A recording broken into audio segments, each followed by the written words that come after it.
প্রায় ১৭ বছর পর ভালোবাসার এক প্রতীক জোবাইদা রহমান ফিরেছেন দেশে।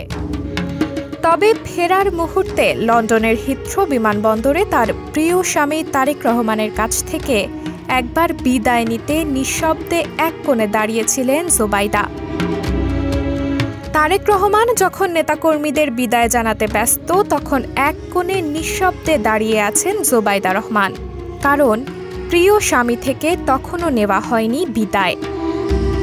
জোবাইদা হয়তো খুব ভালোভাবেই জানেন যে তারেক রহমান এখন কেবল একজন স্বামীই নন, তিনি একজন রাজনৈতিক ব্যক্তিত্ব।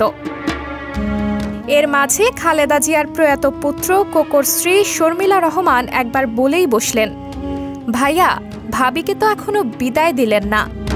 উত্তরে তারেক রহমান বললেন, এখনো তো সামনেই আছে। তবুও বারবার উকি দিয়ে তাকাচ্ছিলেন জোবাইদা, যদি একবার চোখ মেলে চেয়ে দেখেন তারেক।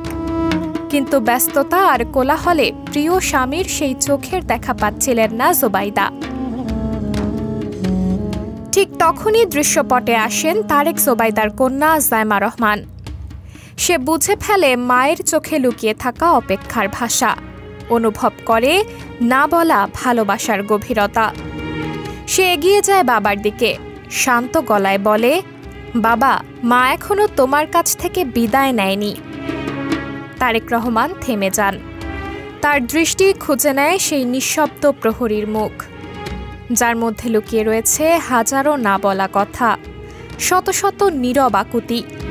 তার পরপরই ঘটে যায় সেই এক অবিস্মরণীয় মুহূর্ত।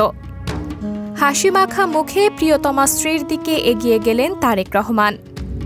শুরুতে একটা হালকা আলিঙ্গন, তবে হয়তো বুঝতে পারলেন ভালোবাসা প্রকাশে যথেষ্ট হয়নি এই আলিঙ্গন।